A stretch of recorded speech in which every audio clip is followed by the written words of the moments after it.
Since beginning my real estate career in 2002, I have met with a lot of homeowners. And one thing I've noticed is that there are certain questions that all homeowners have about the home selling process. Today, I'm going to go over 7 of those questions with you and tell you what you can do to make sure that you have the best home selling experience possible. If you stay until the end, I've got a little bonus for you that's going to help you save a ton of money.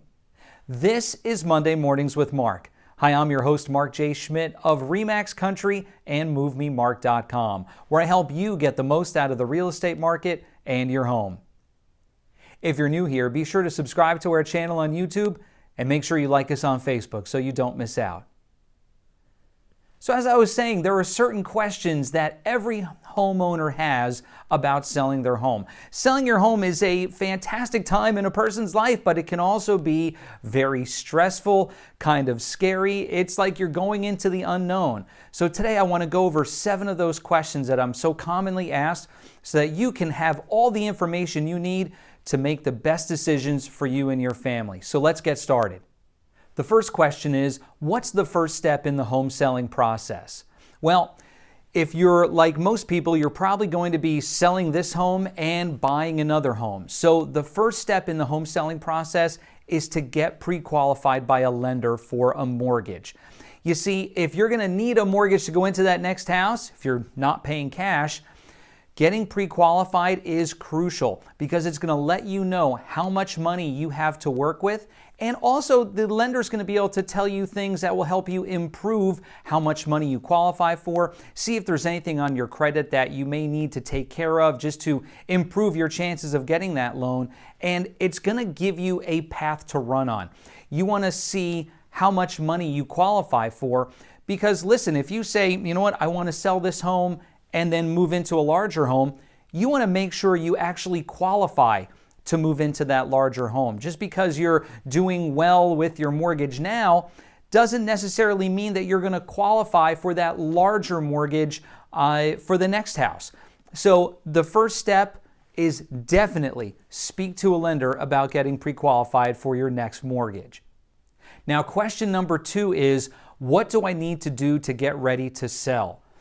There's a lot of different ways you can go with getting ready to sell. Now, one thing I do with all my clients, whenever anyone reaches out to me, I send them a copy of my home selling guide, which has over 90 things you can do to get your home ready to sell. I'll put a link here in the description for you, but you can find it right on my website, which is www.MoveMeMark.com.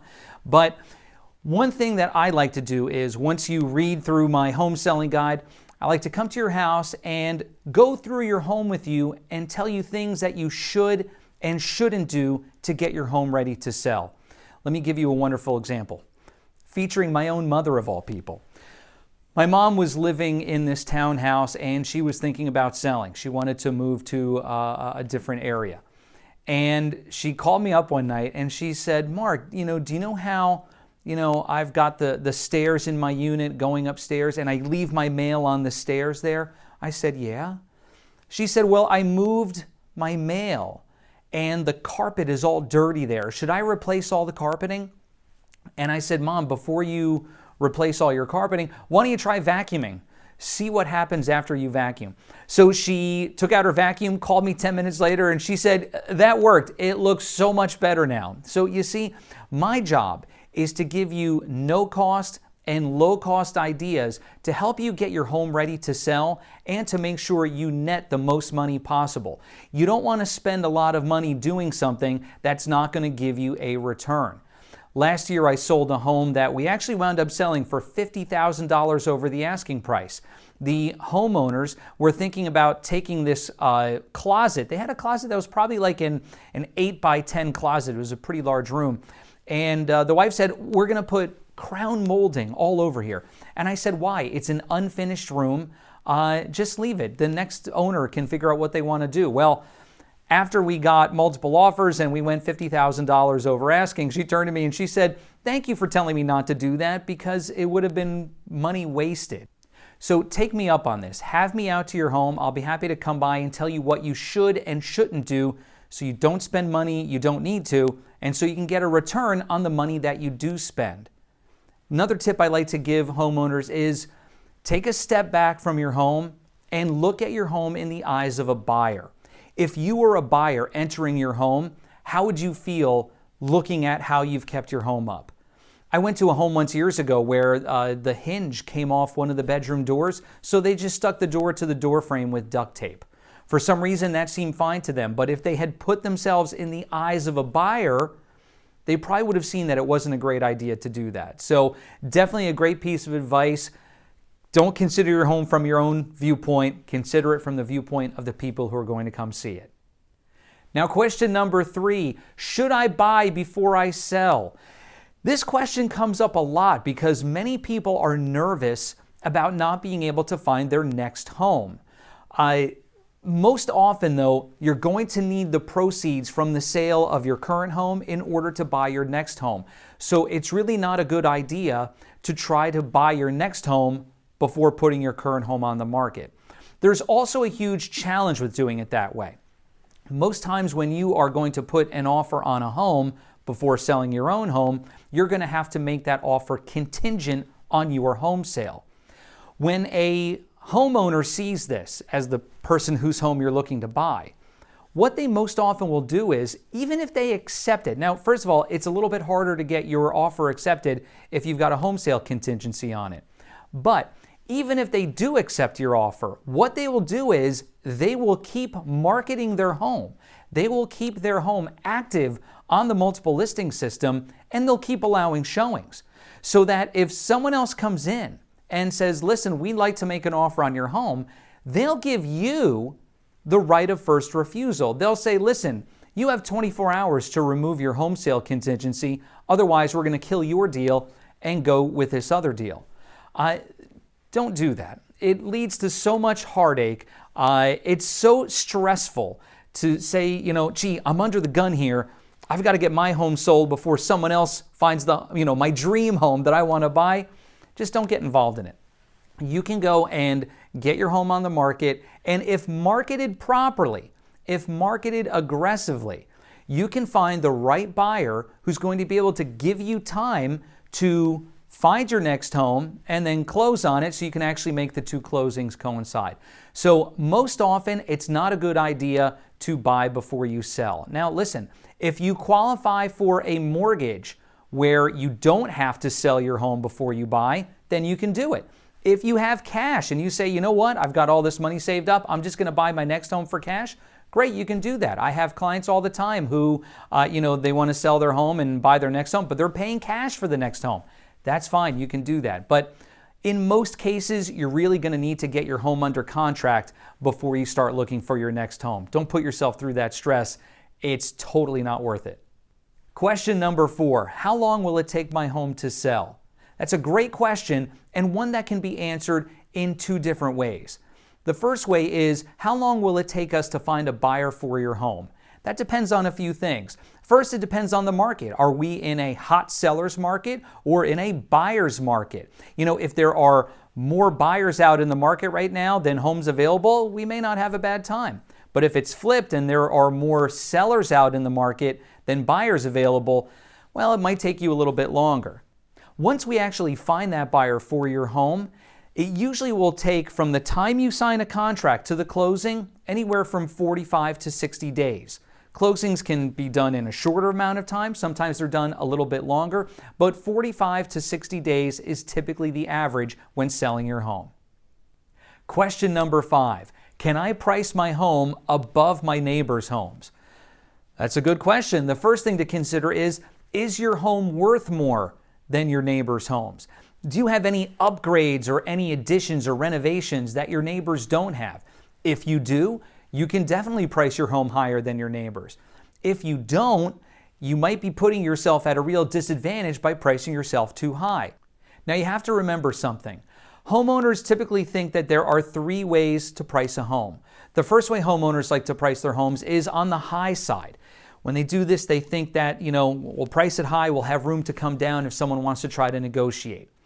The second way you can price your home is on the low side. If you want a quick sale, you can price it low and get a flood of offers right away. Really, the best way, though, to price your home is you want to price your home where you think it's going to sell. The reason you do that is because when buyers are out looking at homes, they are comparison shopping. They're looking at your home based on its features and benefits and comparing it with the features and benefits of other homes that are currently on the market or that have recently sold.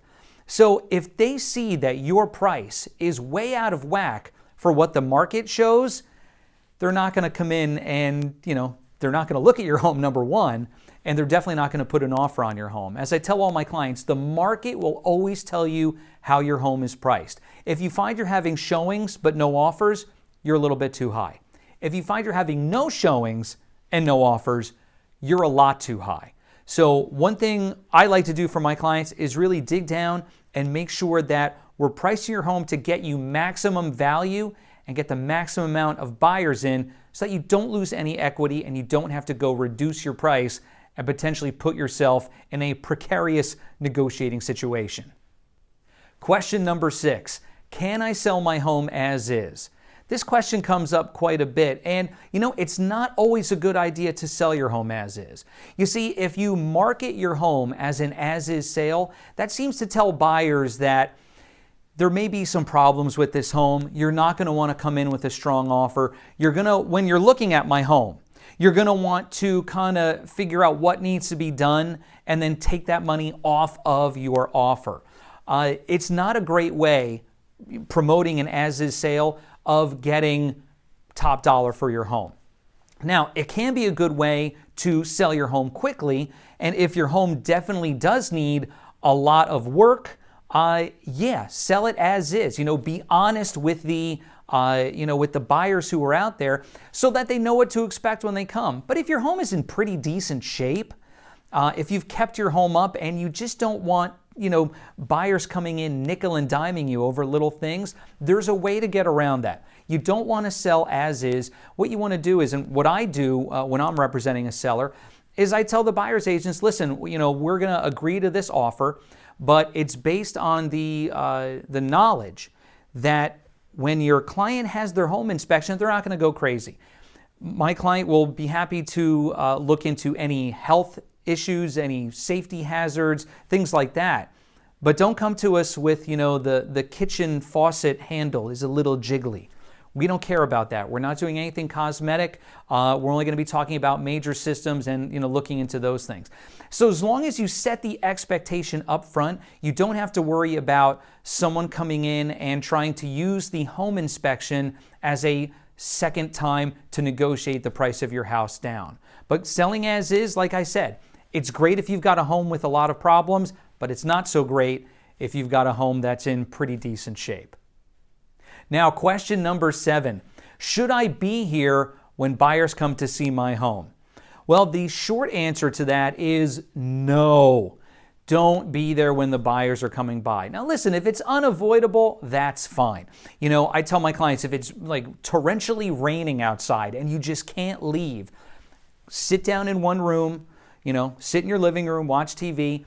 Let the agent do their thing with their clients. I have clients say, hey, listen, I'll go follow the agent around and I can answer questions. Do not do that, because all you're doing is you're making a very awkward showing experience for the buyers.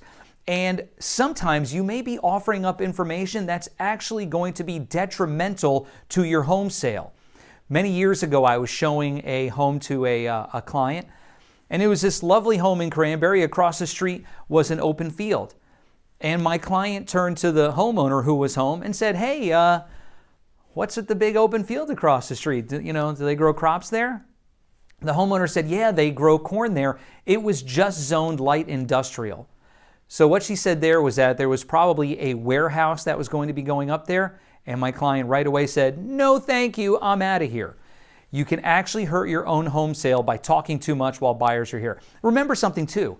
That buyer's agent who is with those buyers, they've already pre-qualified those buyers.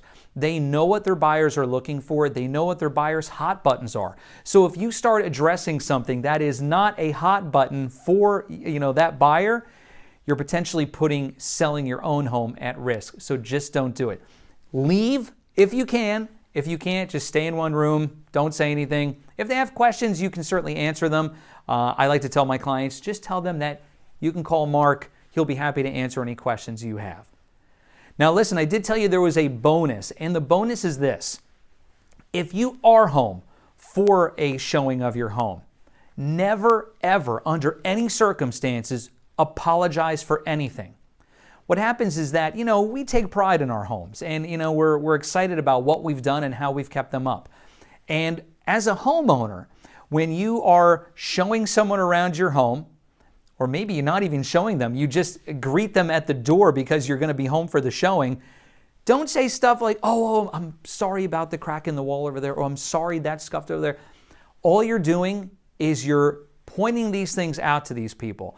I actually went to preview a home recently for someone who's going to be listing with me soon, and the wife said, oh, I'm so sorry, there's a crack in the tile over there. I said, I didn't even notice it. I said, now, I'm glad you told me because, listen, I'm like a doctor. I want to know everything. But you should never apologize for that because I wouldn't even have noticed it. And listen, anyone buying your home would be redoing the bathroom anyway. The bathroom was ready for a refresh. So under no circumstances should you apologize for anything if you're home for a showing. And those are the most common questions asked by homeowners. Now listen, if you have questions about selling your home or about buying your home, there's a fantastic resource. It's my website. Remember, you can also get my home selling guide there. You can find me at www.MoveMeMark.com. Thanks so much for watching. If you missed our last episode, I've got it right here for you. And here's another episode that YouTube thinks you should watch. If you haven't subscribed yet, make sure you hit that circle and subscribe so you don't miss out. And I'll see you next week for more Monday Mornings with Mark. You have a great week.